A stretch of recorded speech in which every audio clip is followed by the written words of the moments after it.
মনে কি পড়ে সেই দিনের কথা? এখন লাফতে উঠে সবাই চুপচাপ করে নবীর দিক তাকায় আছেন, কিন্তু তালহা থরথর করে কাঁপতিছে। ওসমান ইবনে তালহা যখন কাঁপতিছেন, আল্লাহর নবী বলেন, কাঁপতেছো কেন? কয়, হুজুর মাপ চাই, দোয়া চাই, আপনি কাউকে কিছু বলবেন না। আল্লাহর নবী বলেন, ও ওসমান ইবনে তালহা, মনে কি পড়ে? আপনারা হয়তো বলতে পারেন, হুজুর ওই দিন আবার কি হয়েছিল? ও মুসলমান, ভালো করে বুঝবেন। আল্লাহর নবী মক্কা থেকে মদিনায় হিজরত করার আগে আল্লাহর নবী একদিন কয়েকজন সাহাবীদেরকে নিয়ে রওনা করলেন, বাইতুল্লাহর নিকটবর্তী গেলেন।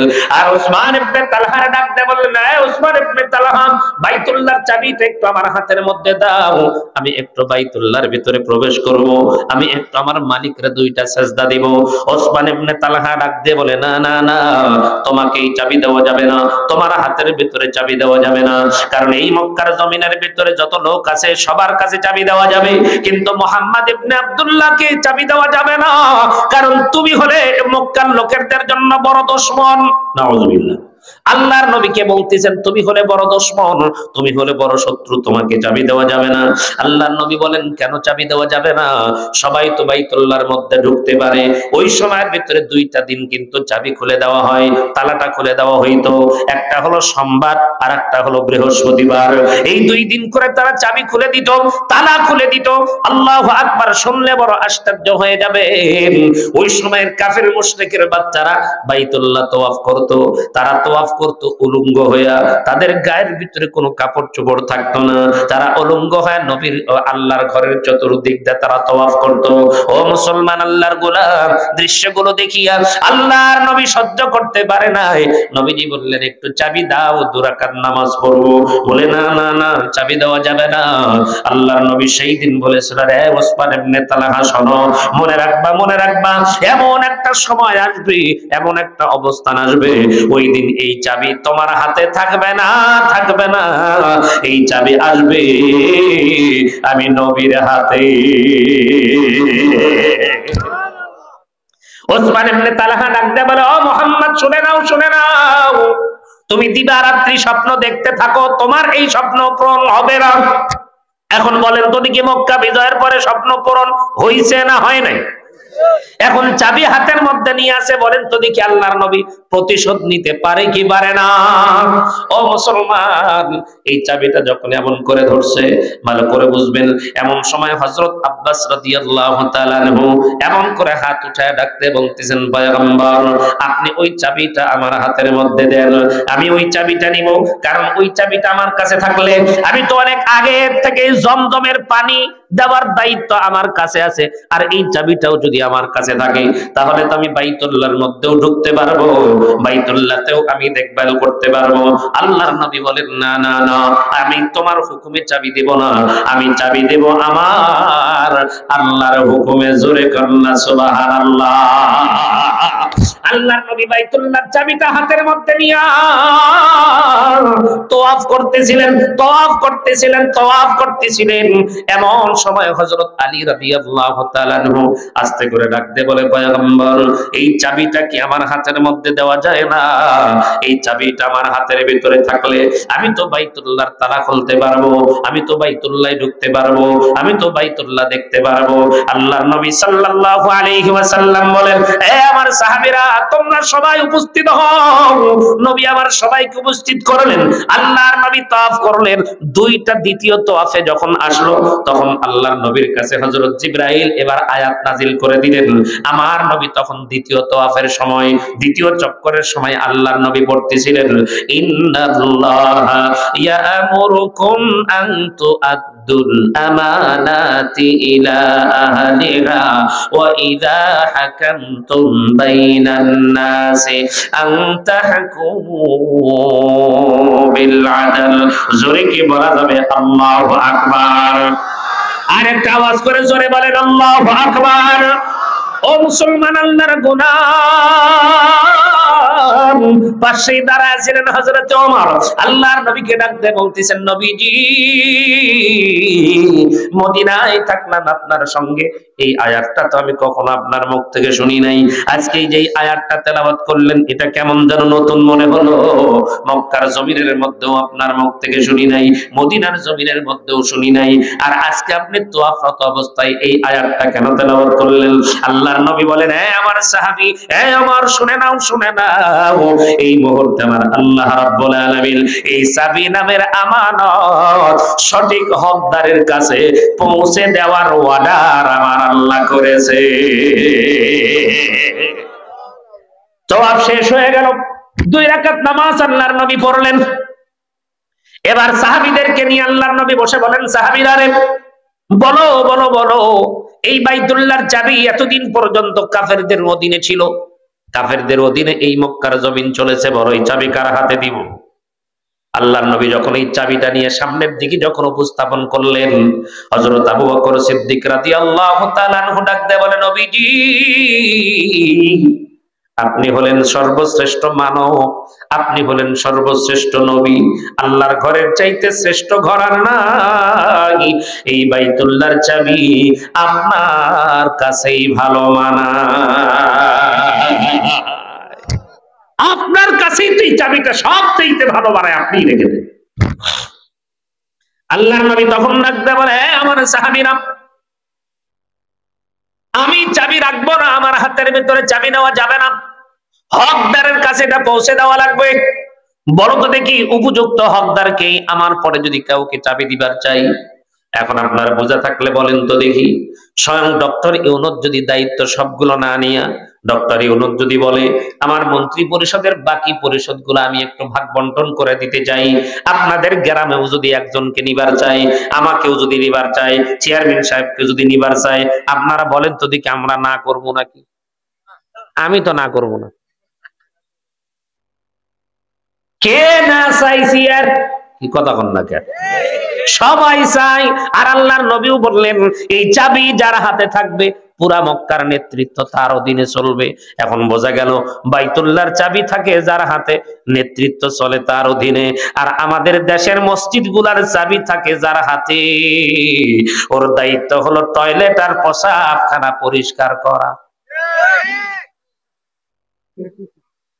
হুজুর অতিরিক্ত বললাম নাকি? হ্যাঁ, কার কাছে চাবি থাকে বলেন তো? জোরে কর না কা? মসজিদের কাছে চাবি থাকে। আর ওই মসজিদ কি করে? মসজিদ পরিষ্কার করে। আপনি প্রসাব করেছেন, প্রসাবখানা পরিষ্কার করে। আপনি পায়খানা করেছেন, পায়খানা পরিষ্কার করে। আবার যত গাল আছে মসজিদেরই শোনা লাগে। ভুল বললাম মনে হয়? সবচাইতে বড় ধৈর্যশীল ব্যক্তি আপনি যদি কাউকে দেখতে চান, মসজিদের মুয়াজ্জিন হবে 1 নাম্বার। ধৈর্যশীল না হলে আমাদের দেশের কোন মসজিদের মুয়াজ্জিনগিরি করা এত সহজ নয়। 1 নাম্বার হলো ধৈর্য, 2 নাম্বার বেতন নাই। আমি আজকে ওয়াজ করবো 1-1.5 ঘন্টা, আমাকে টাকা দিবেন 25,000, 30,000, 40,000, কত কম, অনেক জায়গা তো মেলা কিছু পাই। আর একজন মুয়াজ্জিন 150 ওয়াক্ত নামাজের আযান দেয় 1 মাসে। কয় ওয়াক্ত? 150 ওয়াক্ত আযান দেয়। দিনের মধ্যে কমপক্ষে 2 বার করে পরিষ্কার করে। আপনার বাড়ির একজন কামলা রেখেছেন, কমপক্ষে 10,000 টাকা তারে মাসে দিতে হয়, অথচ পুরা গ্রাম মিলে একজন মসজিদের মুয়াজ্জিনের বেতন 5,000 টাকা। এর চাইতে বড় বৈষম্য আর কি হতে পারে? মসজিদের ক্যাশিয়ার সাহেব কই? বুঝে মনে বসে আছে। শুধু ক্যাশিয়ারের দায়িত্ব না, এখানে সভাপতির দায়িত্ব, সেক্রেটারির দায়িত্ব, সবার দায়িত্ব। আমি মসজিদের মুয়াজ্জিনকে আমি কিন্তু চিনি না, সত্যি বলতেছি আমি চিনি না। আমার তো দাওয়াত দিছে হুজুর, পরে আজকে এসে শুনলাম যে এই মসজিদে নাকি ইমামতি হুজুর করে। জুমা পড়ান না? জুমার নামাজ পড়াই হুজুর, আলহামদুলিল্লাহ। তো আমি আপনাদেরকে বোঝানোর জন্য বলতেছিলাম না, শুধু আপনাদের এই মসজিদ কথা তা না, আমাদের বাংলাদেশের অধিকাংশ মসজিদের হালত এরকম, ঠিক কিনা? আবার যদি ওই ক্যাশিয়ার সাহেব যদি গ্রামের ভিতরে বা কমিটির লোকজন যদি বলে একটু চাঁদাহারি বেশি করে দাও পারে মসজিদের ইমাম, দূর অত টাকা হুজুর করে দেওয়া লাগে নাকি? হুজুর করে কম দিলেই হয়, হুজুর করে টাকার মধ্যে বরকত বেশি। হুজুরকে এই যে কয় ঠিকই। এতই বরকত, 1 মাসের বরকতের বেতনটা আপনি নেন আর আপনার 1 মাসের বেতন হুজুরক দেন। কেউ ওই কথা তো কোনোদিন কর না, হুজুর আপনার টাকার মধ্যে বরকত বেশি, 1 মাসের বেতন আমাকে দেন আর আমার 1 মাসের বেতন আপনাকে দিলাম হুজুর। আল্লাহু আকবার। হয়তো মন খারাপ হইতেছে আপনাদের। না না না, আমি মন খারাপের জন্য, আপনাদেরকে কষ্ট দেওয়ার জন্য কথা নয়, আসলে বাস্তবতা। আমি এই কথা মাঝে মাঝেই বলি, কেন জানেন? কারণ হলো মসজিদের মাহফিল হলে অন্ততপক্ষে আমি কথাগুলো বলবোই এবং সব জায়গাতে বলি। এই কারণে বলি, আল্লাহর নবী নিজে মুয়াজ্জিনদের জন্য দোয়া করেছেন। আল্লাহর নবী বলেন, আয় রব মুয়াজ্জিনদেরকে মাফ করে দেন। নবীজি বলেছেন মুয়াজ্জিনদেরকে মাফ করে দেন, ইমামদেরকে হয়নি। কিন্তু কার কথা বলছেন? মুয়াজ্জিনের কথা বলেছেন। হযরত ওমর পাশেই বসা, ডাক দিয়ে কয়, হুজুর জিহাদের ময়দানে যেতে বলেন, স্ত্রীর কথা মনে করি না, সন্তানদের কথা মনে করি না, সব ভুলে জিহাদের ময়দানে আমরা দৌড় দেই। অথচ আপনি আমাদের জন্য দোয়া করলেন না, আর দোয়া করছি ওই হাফসি গোলামের জন্য। বোঝেন নাই? হযরত বেলালের কথা, আমি যেহেতু বেলালের আলোচনা আপনাদের দুবলহাটিতে করেছি, আমি ওদিকে যাব না, শুধু বুঝানোর জন্য আপনাদেরকে বলতেছি। হাফসি গোলামের জন্য আপনি দোয়া করলেন, আল্লাহর নবীর চোখ দিয়ে তখন টপ টপ করে পানি টপকাইতেছে। মুসলমান বন্ধুরা আমার খেয়াল করেন, হযরত ওমর ডাক দিয়ে বলে, নবীজি আপনি বুঝি কান্না করতেছেন, আমার কথাই বুঝি আপনি কষ্ট পেয়েছেন? আপনি কষ্ট পেয়ে থাকলে আমাকে মাফ করে দেন, আমি আপনাকে কষ্ট দেওয়ার জন্য কথাটা বলি নাই। আল্লাহর নবী বলেন, ওমর আমি তোমার কথাই কষ্ট পাইয়া কান্না করি না, কারণ আমি নবী কান্না করতেছি ভবিষ্যতের কথা চিন্তা করিয়া। হযরত ওমর ডাকতে বলে, নবীজি কেন কেন কেন ভবিষ্যতের কথা চিন্তা করে কেন কান্না করেন? আল্লাহর নবী বলতেছেন, ওমর এমন একটা জামানা আসবে, এমন একটা সময় আসবে, যেই সময় মসজিদের মধ্যে দায়িত্ব পালন করতে কেউ চাবে না, আর যারা এই দায়িত্ব পালন করবে তারা হবে গ্রামের ভিতরে, এলাকার ভিতরে সব চাইতে নিম্ন শ্রেণীর মানুষ। যারা হবে হাফেজ, যারা হবে আলেম, যাদের কোনো কর্ম তেমন ভালো থাকবে না, তারা মসজিদের মুয়াজ্জিনের দায়িত্ব পালন করবে। আর তারা যখন মসজিদের মুয়াজ্জিনের দায়িত্ব পালন করবে, তাদের সঙ্গে চাকর বাকরের চাইতেও খারাপ আচরণ করা হবে। এই জন্য আমি তাদের জন্য দোয়া করলাম, কারণ এত খারাপ বাক্য শোনার পরেও, এত গালাগালি শোনার পরেও তারা আল্লাহর ঘর পরিষ্কারের দায়িত্বের মধ্যে থাকবে। তারা কাউকে কখনো মন খারাপ করবে না, তারা কারো উপরে গালি দিবে না। এই জন্য আমি তাদের জন্য দোয়া করে গেলাম। দুনিয়ার জমিনের ভিতরে তারা মানুষের কথা শুনে ধৈর্য ধারণ করে মসজিদের দায়িত্ব পালন করবে, কিয়ামতের ময়দানে আল্লাহ পাক যেন তাদেরকে বিনা হিসাবে আল্লাহর জান্নাত দিয়ে দেয়। এ মুসলমান আল্লাহর গোলাম, মুয়াজ্জিনের চাইতে ভালো আর কারে কি বলবে? ভালো করে লক্ষ্য করে দেখবেন, যেই সময় আপনার ঘুমটা ভাঙে না, ওই সময় ঘুম ভাঙে মুয়াজ্জিনের। ওই সময় কিন্তু মুয়াজ্জিন মসজিদের দরজার কাছে যায়, সেই রাত 4টার সময় একা একা একা একা বাসার থেকে বের হয়।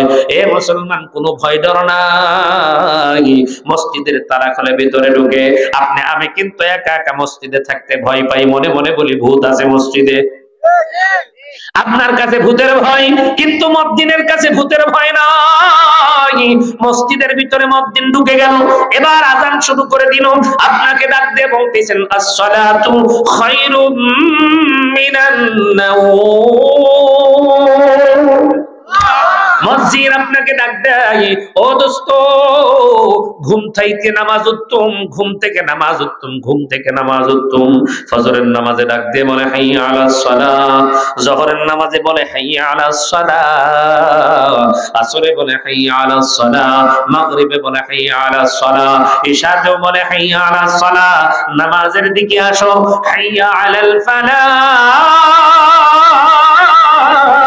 ও গোলাম, কল্যাণের দিকে আসো।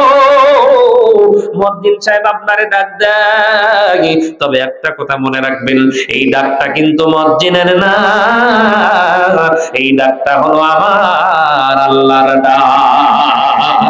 যেমন বাইতুল্লাহ নির্মাণ কমপ্লিট হয়ে গেলে আমার আল্লাহ পাক ইব্রাহিমকে ডাক দিয়ে বলেন ওয়াআযিন ফিন নাসি বিল হাজ্জি ইয়াতুকা রিজালান ওয়া আলা কুল্লি দামিরি ইয়াতিনা মিন কুল্লি ফাজ্জিন আমিন।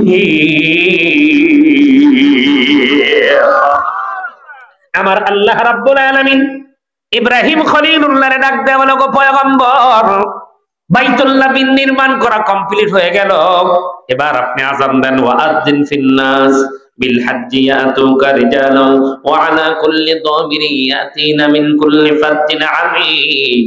আপনি আযান দেন। ইব্রাহিম নবী ডাক দিয়ে বলতেছেন, আল্লাহ আমি আযান দিল কতদূর পর্যন্ত যাবে, কেই বা আমার আযান শুনবে? আমার আল্লাহ ডাক দিয়ে বলে, ইব্রাহিম খলিলুল্লাহ, আযান দেওয়ার দায়িত্ব হলো আপনার, আর পৌঁছে দেওয়ার দায়িত্ব হলো আমি আল্লাহর।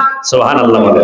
ইব্রাহিম আলাইহিস সালাতু ওয়াস সালাম তখন যে দাওয়াতটা দিয়েছিলেন, ওই দাওয়াতের আযানের আওয়াজ শুনিয়া রূহের জগতে যারা বলেছে লাব্বাইক আল্লাহুম্মা লাব্বাইক, যারা একবার বলেছে তারা একবার হজ করবে, যারা দুইবার বলেছে তারা দুইবার হজে যাবে, যারা তিনবার বলেছে তারা তিনবার আল্লাহর ঘরে যাবে।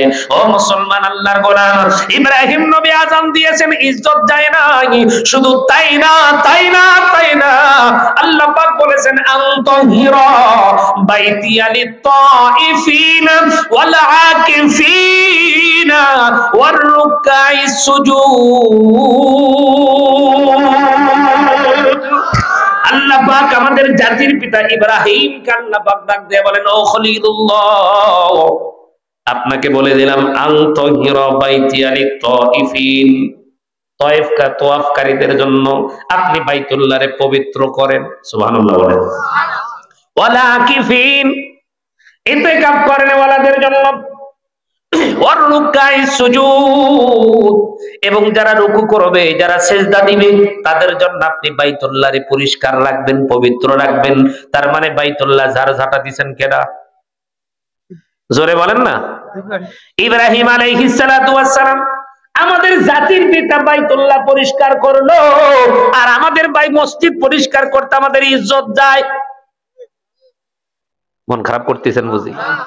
অনেক সময় হয়তো মুয়াজ্জিন থাকে না, কোন কারণে হয়তো মুয়াজ্জিন নাই, কিন্তু ওই ঘর পরিষ্কার করার জন্য দায়িত্ব মুয়াজ্জিন যদি ছুটি চায়, অনেক সময় দেখা যায় মুয়াজ্জিন কয়, হুজুর সেক্রেটারি সাহেব একটু বাড়িতে যাব, কয় যাবেন তো যাবেন, আপনার দায়িত্ব কে পালন করবে? একজনকে দিয়ে যান। তো দিয়েই যদি যাবে তো ছুটির দরকার কি?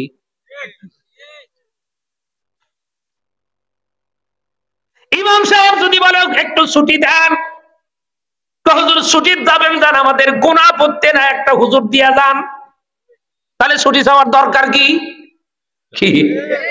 একজন তো দিয়েই গেলাম, তাইলে ছুটির তো দরকার নাই।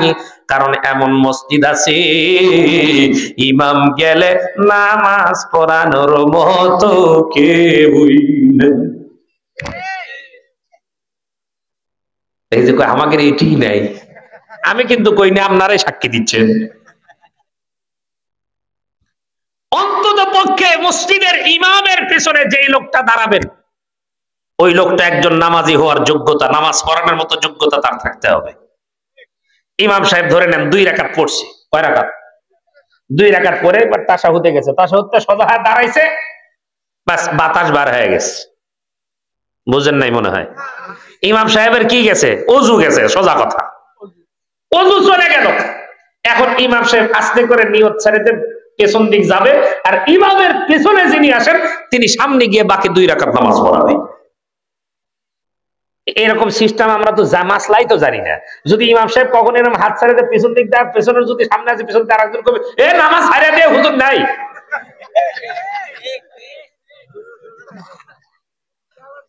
কি কথা বলেন না কেন? ঠিক কিনা? এই মাসালাগুলো জানি তো আমরা, কয়জন জানি? আমরা অনেকেই জানি, অনেকেই জানি না। এই জন্য বলতেছিলাম, অথচ নিজেরা কিন্তু মুসলমান, নিজেরা কি মুসলমান, অথচ আমি ইমামতি করতে পারি না। এই জন্য আল্লাহ রাব্বুল আলামিন সূরা তাওবার 18 নম্বর আয়াতে, কয় নাম্বার সূরা? সূরার নাম কি? আয়াত নাম্বার 18, এর মধ্যে মসজিদের দায়িত্ব যারা পালন করবে তাদের 5টা গুণের কথা আল্লাহ বলেছে। কয়টা গুণ? 5টা গুণের কথা বলেছেন, এই 5টা গুণ সম্পর্কে যার মধ্যে আছে তারা দায়িত্ব পালন করতে পারবে। মুসলমান বন্ধুরা আমার খেয়াল করেন, এই জন্য বোঝানোর জন্য বলতেছিলাম, ইমাম সাহেবের যদি নামাজ ছুটে যায় তাহলে পেছনে যিনি থাকবেন তিনি সামনে গিয়ে নামাজ আদায় করবেন। কিন্তু আমরা অনেকেই কিন্তু বিষয়গুলো জানি না, এই জন্য তো জানা দরকার। এই জন্য ইমাম থাকে সামনে, পেছনে থাকে মুয়াজ্জিন। আর মুয়াজ্জিন যখন থাকবে না, মসজিদের সভাপতি যিনি হবেন তারা তো একজন ইমামতি করার যোগ্যতা অর্জন করার মতো অবস্থান থাকা দরকার, সেক্রেটারিরও থাকার দরকার, কেশিয়ার সাহেবেরও থাকা দরকার। কারণ ইমাম সাহেব একদিন নয়, দুদিন নয়, ইমাম সাহেবের অসুবিধা হইতেই পারে। কোনো কারণে হয়তো ইমাম সাহেব একদিন ফজরের নামাজে ঘুম থেকে জাগতে পারে নাই, জোহরের নামাজে তার কথা শুনতে শুনতে জীবন শেষ। কথা কোন ঠিক কিনা? এই মুসলমান, আপনারা হয়তো রাগ করতেছেন, মনে মনে বলতেছেন হুজুর সব খালি আর ইমাম আর মুয়াজ্জিনের জন্য বলেন। এই কারণে বলতেছি, কারণ ইমাম আর মুয়াজ্জিনের পক্ষে কথা বলার মতো কাউরে পাওয়া যায় না। কারণ মুসলমান, এই যে ইফতেদায়ীর বেতন নাই, এই জন্য তারা মিছিল মিটিং করবার পারে। প্রাইমারি স্কুলের স্যারেরা মিছিল মিটিং করে, কিন্তু ইমাম আর মুয়াজ্জিনের কোনো মিছিল মিটিং আছে? নাই নাই নাই।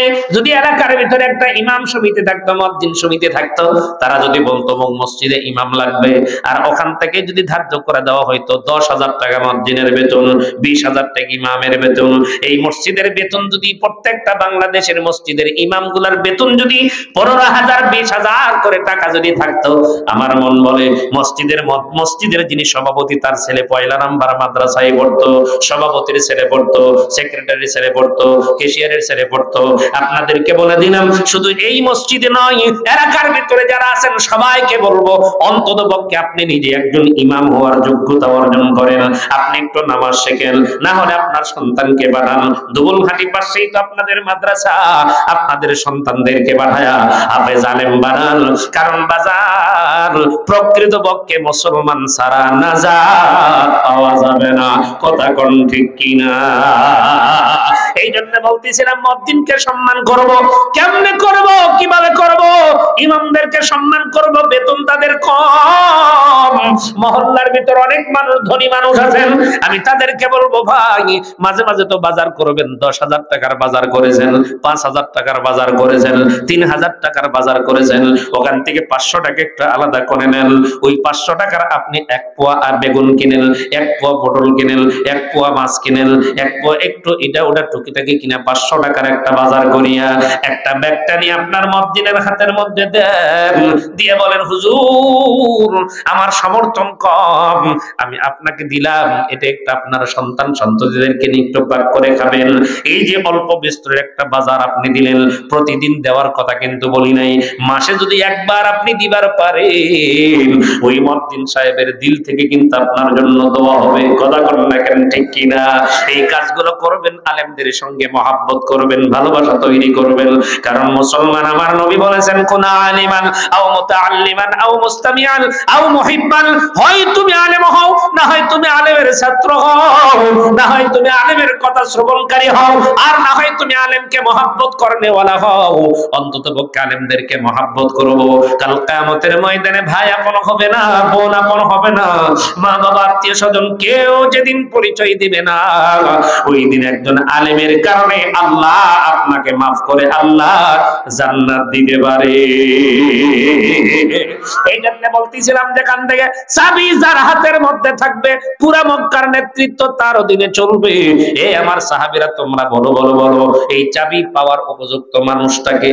আবু বকর ডাকতে বলতেছেন, নবীজি আপনি যদি চাবি না নেন, আপনার পরে যদি কাউকে দিবার চান, এই চাবি পাওয়ার উপযুক্ত মানুষটার নাম হলাম আমি আবু বকর। সুবহানাল্লাহ।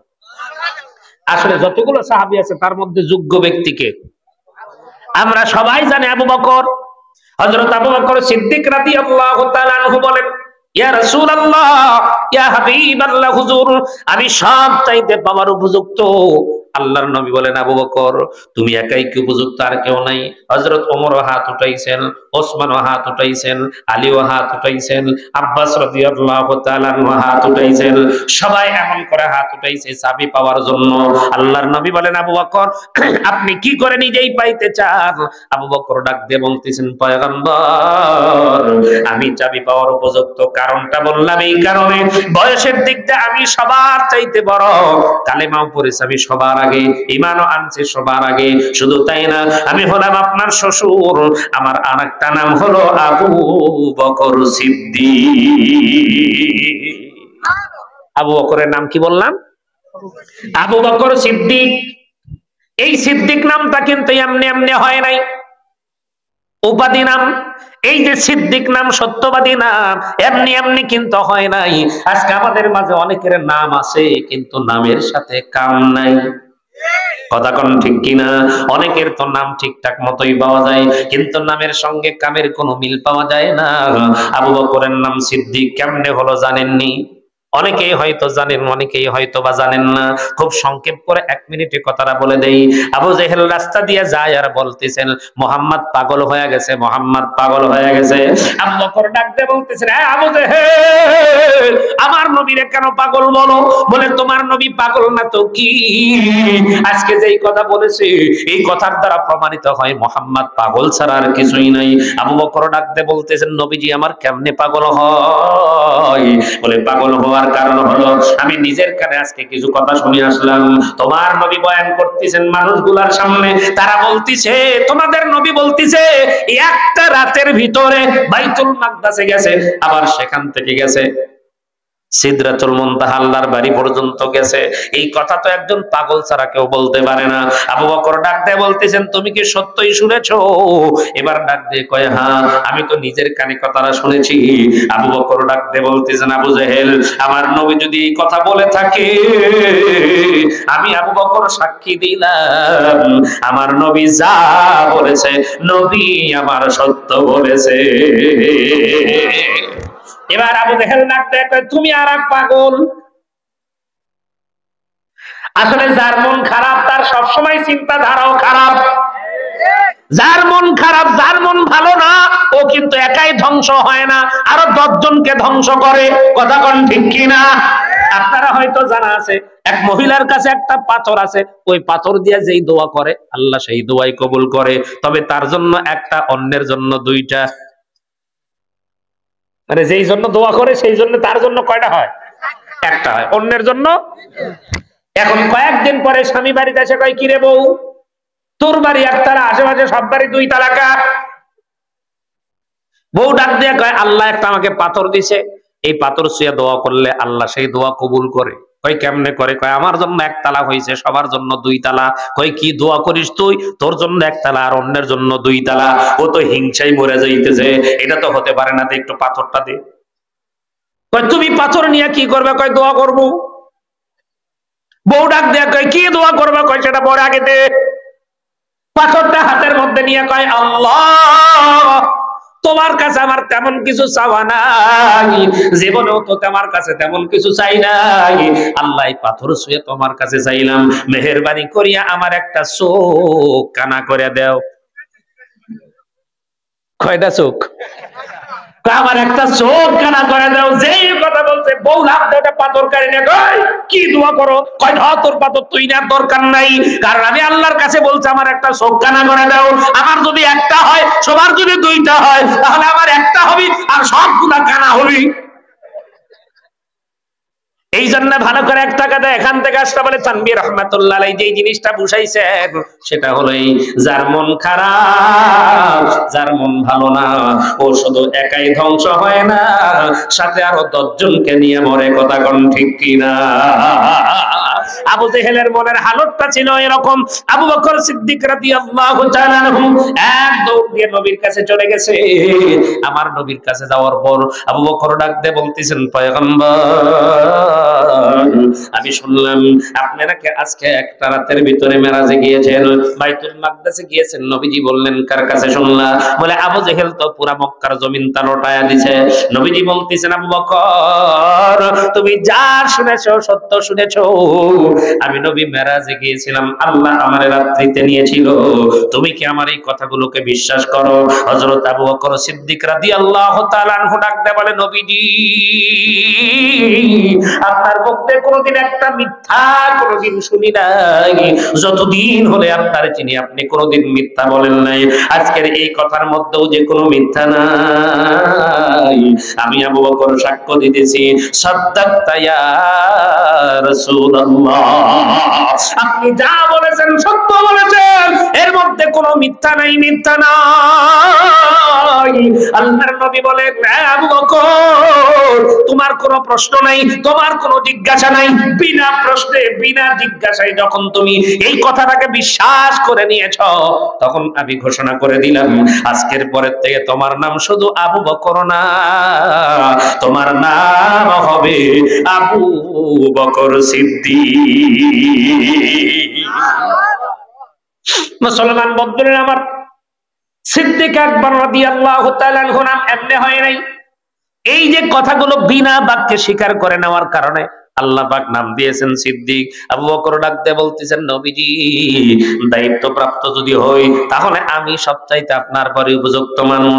এমন সময় হযরত ওমর ডাক দিয়ে বলতেছেন, পয়গম্বর, আপনি বলেছেন বাইতুল্লাহর চাবি থাকবে যার হাতে, পুরা মক্কার নেতৃত্ব চলবে তার অধীনে। যদি তাই হয় তাহলে আমি বলবো আবু বকর ভাই হলো নরম, নরম মানুষ দিয়া রাজ্য চলে না, চলে না। আমার নবীজি বলেছেন, আরহামু উম্মতি বি উম্মতি আবু বকর। আমার যতগুলো সাহাবী আছে তার মধ্যে নরম সাহাবীর নাম হলো আবু বকর সিদ্দিক। সে হলো সবচাইতে নরম তবিয়তের সাহাবী। আল্লাহর নবীকে ডাক দিয়ে বলতেছেন, নবীজি, নরম মানুষ দিয়া রাজ্য চলে না, রাজ্য চালাইতে গেলে গরম মানুষ লাগে। এখন আপনারা বুঝে থাকলে বলেন তো দেখি, গরম কেডা? হযরত ওমর ডাক দিয়ে বলেন, নবীজি, সবচাইতে উপযুক্ত মানুষটা হলাম আমি। নবীজি বলেন, ওমর, তুমি পাওয়ার উপযুক্ত কেন?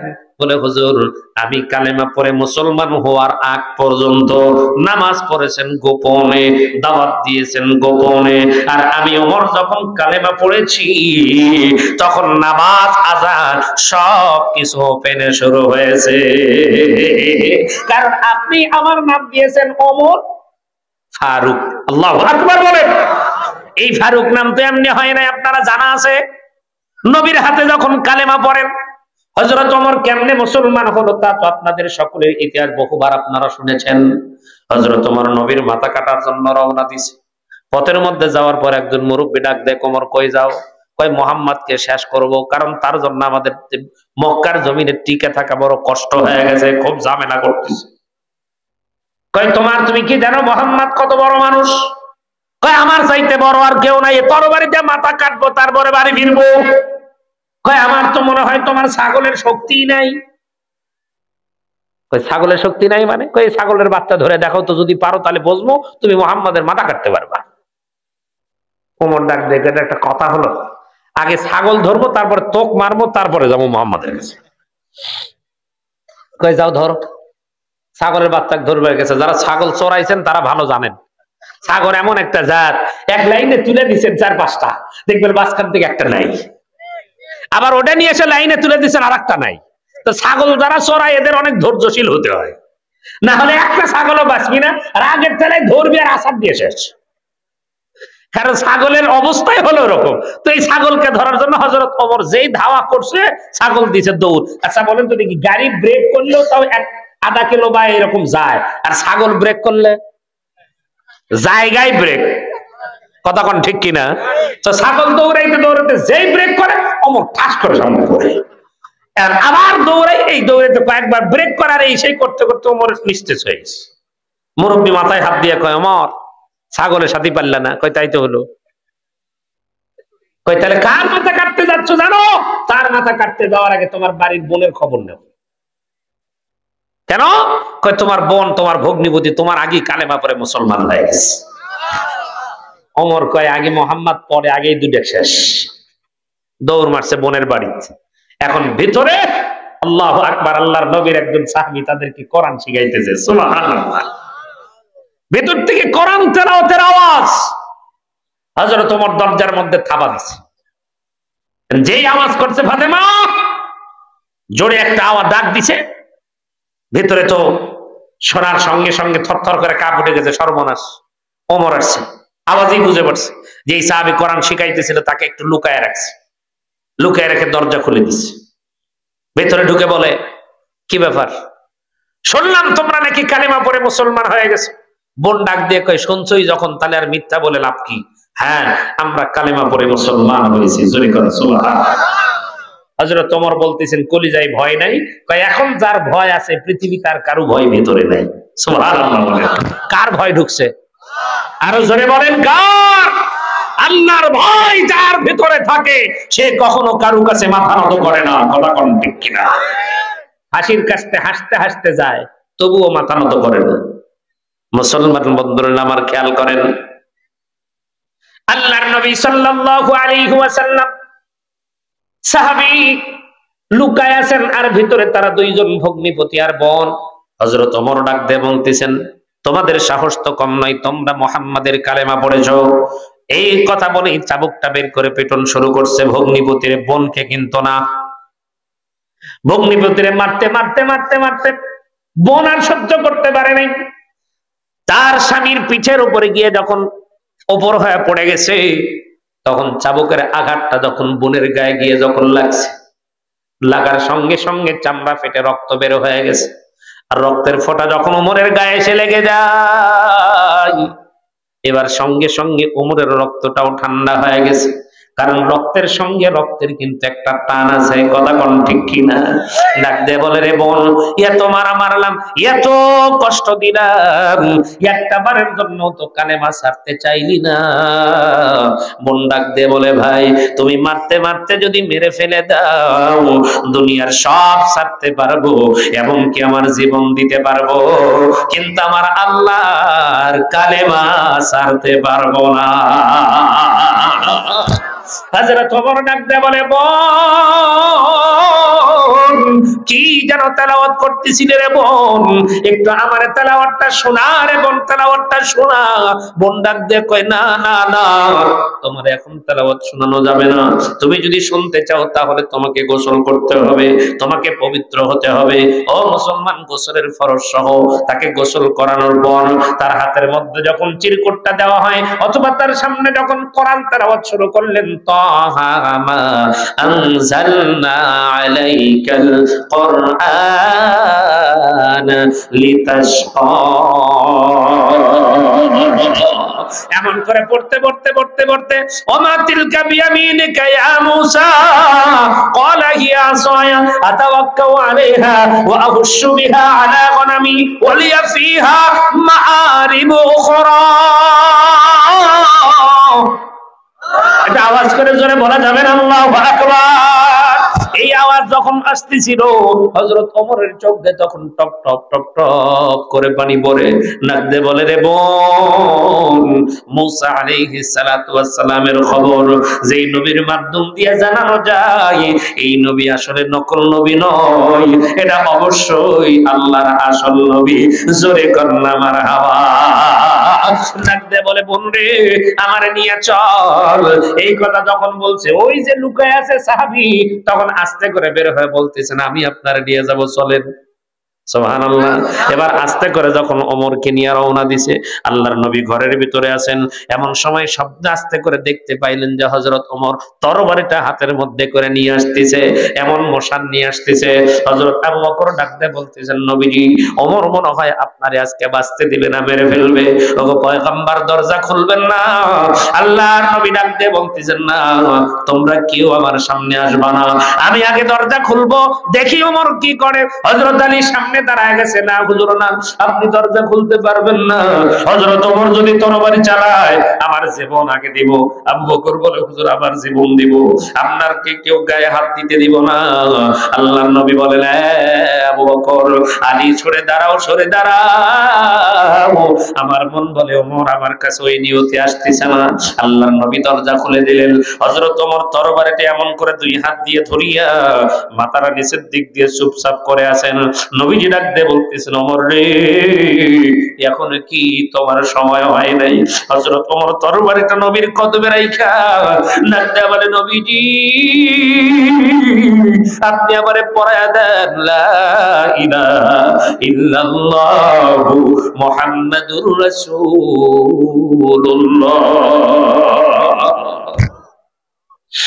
নবীর হাতে কালেমা পড়লেন। আমার নবীজি ওমরকে বুকের মধ্যে জড়ায় নেন। হযরত ওমর ডাক দিয়ে বলতেছেন, নবীজি এতদিন পর্যন্ত এই তরবারিটা কাফেরদের পক্ষে চালাইছে, আজকের থেকে তরবারিটা মুসলমানের পক্ষে চলবে। সুবহানাল্লাহ বলেন। হুজুর আপনার হাত দিয়ে একটু তরবারিটা আমার হাতের মধ্যে দেন। আল্লাহর নবী তরবারিটা নিয়ে ওমরের হাতের মধ্যে দেয়। এবার ওমর ডাক দিয়ে বলতেছে, হুজুর একটু কষ্ট করে বের হন। নবীজি বলতেছেন, কোথায়? বলে চলেন সামনের দিক যাব। হযরত নবীজি বলতেছেন, ওমর কোথায় নিয়ে যাইবা? বলে বাইতুল্লাহর পাশে যাব, ওপেনে আজকের থেকে ইসলাম ঘোষণা হবে। আল্লাহর নবী বলতেছেন, ওমর রে এখনো সময় হয় নাই রে ওমর, আমরা মাত্র কয়েকজন। হযরত ওমর ডাক দিয়ে বলে, হুজুর একটু বলেন তো দেখি আল্লাহর নবী সত্য কিনা? বলে 100 বার সত্য। আল্লাহর কোরআন সত্য কিনা? বলে 100 বার সত্য। বলে আমার আল্লাহ সত্য কিনা? বলে হ্যাঁ সত্য। বলে বাতিল যারা আছে সবগুলো মিথ্যা, মিথ্যা প্রকাশ্যে চলবে আর সত্য গোপনে চলবে তা হতে পারে না। আজকের থেকে মিথ্যা প্রকাশ্যে চলবে আর মিথ্যা সত্য প্রকাশ্যে চলবে, মিথ্যা গোপন হবে। আল্লাহর নবীকে ডাক দিয়ে বলে, হুজুর আপনি বের হন। হযরত আলীকে ডাক দিয়ে বলে, আলী আমির হামজা কই? আমির হামজা সামনে আসলো। হযরত ওমর ডাক দিয়ে বলতেছেন, তোমরা তিনজন আমার সঙ্গে, আর পেছনে থাকবে বাকি সাহাবী, মাঝখানে আল্লাহর রাসূল। সুবহানাল্লাহ। এবার মিছিল হবে, মাঝখানে হলো আল্লাহর নবী, পিছনে হলো অন্য সাহাবী, আর সামনে হলো আলী, আমির হামজা আর হযরতে ওমর। এবার সামনের দিকে যায়, তাকবীরের ধ্বনি লাগায় কেউ না। হযরত ওমর বলে, লিল্লাহি তাকবীর। আপনারা এই কয়েক যে এতগুলো মানুষ মিলে যে আওয়াজ করলেন, আপনাদের চাইতেই মাত্র 13 থেকে 14 জন মানুষের আওয়াজে পুরো মক্কার জমিন থরথর করে কেঁপেছে। হযরত ওমর বলেছেন, লিল্লাহি তাকবীর। এ গলাটা একটু ছেড়ে দিয়ে বলেন না, নারায়ে তাকবীর, লিল্লাহি তাকবীর। আল্লাহু আকবারের আওয়াজ যত জোরে করবেন শয়তান তত দূরে পালাবে। মনে রাখবেন, মুসলমানদের অস্ত্র কিন্তু তরবারি না, মুসলমানদের অস্ত্র বোমা না, মুসলমানদের আওয়াজ হলো লিল্লাহি তাকবীর, আল্লাহু আকবার। বিগত দিনগুলাই দেখেন নাই মাহফিলের মধ্যে যেন হুজুর তাকবীর না হয়। কেন? কয় উত্তেজিত করবেন না হুজুর। তার মানে কি, ওরা আল্লাহু আকবার শুনলেই ওদের কলিজার ভিতর কম্পন সৃষ্টি হয়। গেল বেন্দেসিয়ে কি কথা কন না কেন? কথা বল না কেন? সিয়ার যাওয়ার ভয়ে তাকবীরের আওয়াজ শুনতে চায় না। কিন্তু একটা কথা বলি, মোল্লারা সিয়ার চায় না, মোল্লারা চায় আল্লাহর কোরআন আর নবীর সুন্নাহ মোতাবেক রাষ্ট্র পরিচালনা হোক। কথা বল ঠিক কিনা?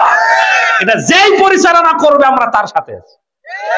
কিন্তু তাও যদি না করো না, কিন্তু ইসলামের বিপক্ষে যেও না, গেলে খবর আছে। কথা বল না কেন? ঠিক কিনা? যখন খবর আমরা করতে পারবো না, মনে রাখবেন আলেমরা যখন মাজলুম হবে তখন তারা ওযুর পানি নেবে, নামাজ পড়বে, আল্লাহর কাছে বদদুয়া করবে। আলেমদের বদদুয়া বিফলে যায় না।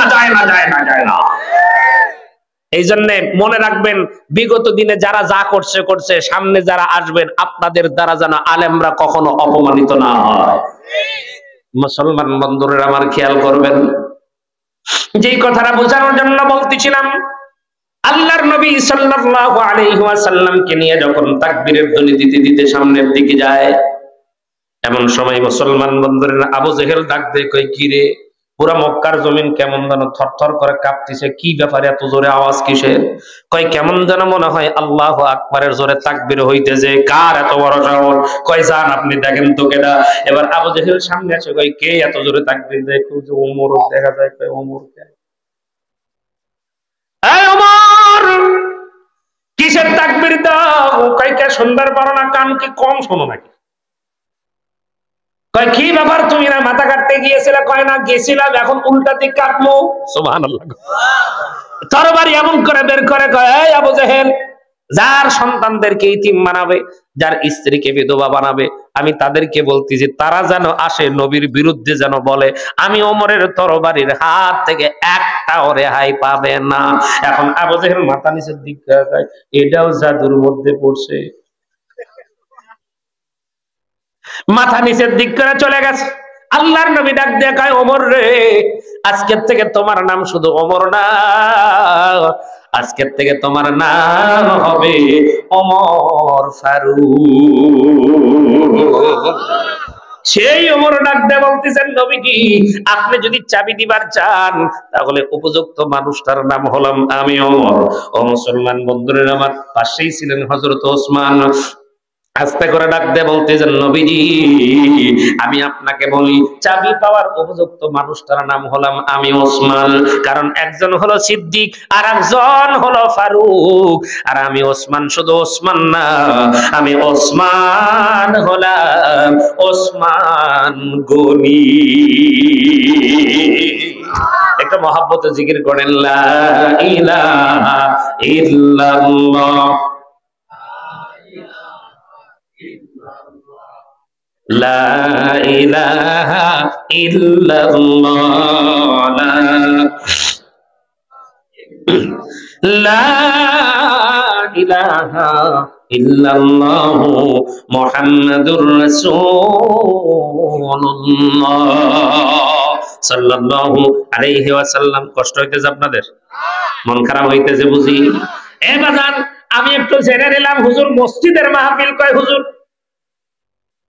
কারণ যেখানেই যায় আগেই বলে দেয় হুজুর আজকে কিন্তু কালেকশন করাই লাগবে। কিন্তু আজকে আমার মনটা ভরে গেছে, কোনো কালেকশন নাই। আলহামদুলিল্লাহ কর। তাহলে আর আপনাদের কোনো টেনশন আছে নাকি? তবে আর বেশিক্ষণ আমি আপনাদেরকে নিব না। চাবি কার হাতে দিব? আল্লাহর আয়াত, আল্লাহর নবীর কাছে। এই আমানতটা নবীজি কার কাছে দিলেন, এটা আমি একটু দিয়া, কেমনে দিলেন, কিভাবে দিলেন, এটাই শুধু আপনাদের সামনে বলে দিয়া আমি আপনাদেরকে নিয়ে দোয়া করব। ততক্ষণ পর্যন্ত নাই তো? হ্যাঁ, মাশাআল্লাহ। আল্লাহ কবুল করেন, সকলেই বলুন আল্লাহুম্মা আমিন। হযরত ওসমান ডাক দিয়ে বলে, নবীজি আমি ওসমানের নাম শুধু ওসমান না, আমি ওসমানের নাম হলো ওসমান গনি। এখন আপনারা বলেন তো দেখি, এই গনি নাম কি এমনি হয়েছে? না না না। ওসমান ডাক দিয়ে বলে, নবীজি আমি শুধু ওসমান গনি না, আমার কিন্তু আর একটা পরিচয় হলো ওসমান হলো ডবল। কারণ দুইটা মেয়ের জামাই। এখন একটা জিনিস ভালো করে আপনার মনে করবেন, একটা জামাই যদি ভালো না হয় আর একটা মেয়ে কিন্তু তার সঙ্গে বিয়ে দেয়, আমার মায়ের আপন মামা, তাহলে আমার কি হয়? এই তো, আমার মায়ের আপন মামা আমার হলো নানা, নাম হলো মাওলানা আব্দুস সাত্তার, মরহুম, ইন্তেকাল করেছেন। ছোট্ট একটা গল্পটা বলি আপনাদের সামনে। এই নানা আমার বিয়ে করবার গেছে, মায়ের কাছে গল্প শুনছি। বিয়ে করবার যে যাকে দেখবার গেছে তার পাশে আর একটা মেয়ে দাঁড়ায় আছে। এখন ওই নানা পাশে ডাক দেখবে, পিছনে যে মেয়েটা দাঁড়ায় আছে দেখে, ওই যারে দেখাইতেছে তার ছোট বউ, ওটা যদি বিয়ে দেয় করবো না আমি করবো। মানে বড়রা চাইতে ছোটরা কি দেখতে সুন্দর। এখন বাইরে এসে বলতেছে কাম তো অকাম হয়ে গেছে, দেখাবে পেছনে আমার উপরে দাঁড় করা লাগবে। এই জন্য আমি এখানে একটা শিক্ষা দিবার চাই, সবাইকে বলতে চাই, শোনেন, মেয়ে যদি দেখান ছেলেকে, ওই আশেপাশে আর কোনো পেটিশন গুলো দেবে, দেখা যাবে উপর দিক টাকা দেখতেছে, এটার চাইতে ওটাই ভালো, পিছন দিক দেখে আমার পছন্দ হয়নি, বাইরে যদি পিছনে একটা মেয়ে দাঁড়ায় ছিল, খোঁজ নেন তো ওটাই কাটবে নি, পরবর্তী সিস্টেম করে ওটা করা যাবে। এই কথা আমার ঠিক কিনা? আমরা তো মনে করি পারলে ওই মেয়ের পিছনে দাদি রাখবেন, দাদি একবার টাকায় কিন্তু যখনই ওই জুয়ানি কাউকে দেবেন তাহলে সমস্যা আছে। এই যুবক ভাইরা যারা আছেন আপনারাও শোনেন, আমরা তো আমার অনেকে আছে বউ পছন্দ করার জন্য আমি নিজে যাই না, দোস্ত কই দোস্ত তুই যা দেখে তুই যদি পছন্দ হয় পরে আমি দেখুনি। দোস্তর পছন্দ করে বউ বিয়ে করে নিয়ে আসার পরে 1 মাস পরে দেখা যায় ওই দোস্তই নিয়ে গেছে। কি এরকম ঘটনা ঘটে না ঘটে না? হ্যাঁ, এরকম ঘটনাও ঘটে। এই জন্য এগুলো থেকে বাঁচায় থাকতে হবে। যাই হোক, বোঝানোর জন্য বলতেছি না। তো পরবর্তীতে কি করবে? আগের জামানায় কিন্তু মানুষ আলেমদেরকে অনেক বেশি সম্মান করত, অনেক বেশি মহব্বত করতো। আগের